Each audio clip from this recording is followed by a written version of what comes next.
Beginning in 1957, UNLV has spent decades building a reputation as an academic and research institution. Those efforts have established highly reviewed English creative writing programs. The William Boyd School of Law is now ranked 71st in the country, and the newly added Greenspun Building, a state-of-the-art multimedia facility that houses UNLV TV, KUNV radio station, and our very own student-run TV show, Studio G. These are just a few of the accomplishments that the university has earned. UNLV has experienced budget cuts in the previous years, but this time around, the budget cuts being proposed by Governor Sandoval are more aggressive and could change the face of UNLV for years to come.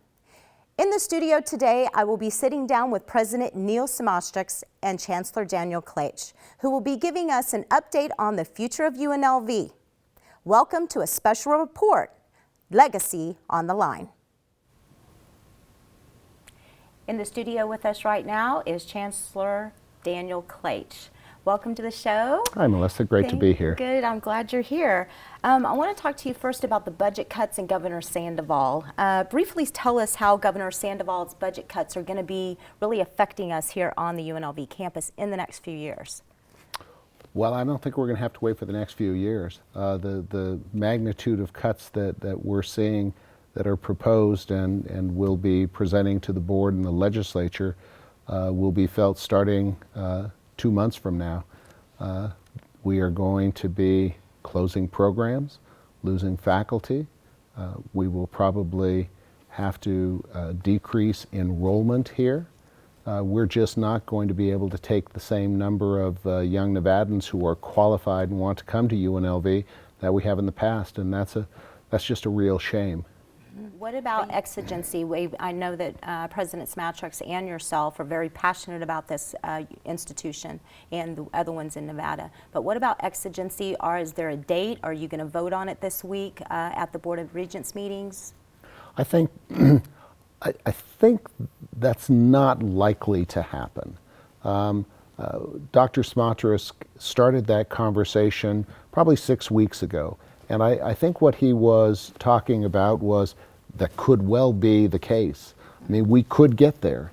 But in addition, I think what he was saying is we've got to start the conversation on the campus here, because you just don't make these kinds of decisions, especially ones that are this critical to the campus, without consulting faculty and students, and probably President is going out to the community. And so I think what he was signaling when he started talking about financial exigency were three things. This is very, very serious. Take notice. Number two, this could happen.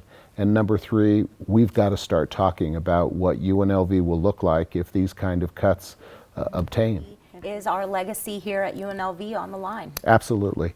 I will tell you, I mentioned a bit ago, I have been coming to this campus since I was appointed a regent in 1983. I've watched this campus grow. I've participated in the growth of this campus. I love this campus. And I love this university, but we have come a tremendous way in the last 30 years, and we are putting it at risk this decade. And we could take a step back that will take us 10 years to recover from.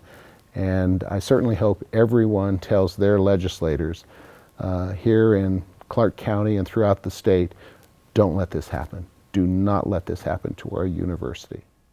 Hi, welcome back to part 2 of Legacy on the Line. I'm Melissa McCormick, and in the studio with us today is President Samastrix of UNLV, and we're going to be listening to answering some questions that students have been asking us here on campus, as well as get his input of what he thinks the legacy of UNLV will look like in the next few years. Every president in the system who has basically said these cuts go past healthy cuts, these cuts cut to the core, they'll reduce access, and they'll hurt reputation for our programs, and they're driving faculty away. When we exist in an international marketplace, that's not a sound strategy for how you build great higher education in the future. Our faculty are very mobile, especially our good ones. So with that said, I think the governor's staked out his position. It's quite clear. I think that many people, even conservative groups like the Las Vegas Chamber and other groups, are standing up now and saying, we don't think these cuts are going to solve the problem. In fact, they might make the problem worse, and we need to begin looking at revenue flows. So there's increasing discussion on the sunsetted taxes and new revenue flows, and a coalition of businesses that come together to help make that happen. So let's keep our fingers crossed, hope that we don't depart from the legacy that we're trying to create here with higher education, and hope that we'll be able to make some moves that will minimize the cuts and keep us able to continuing our mission.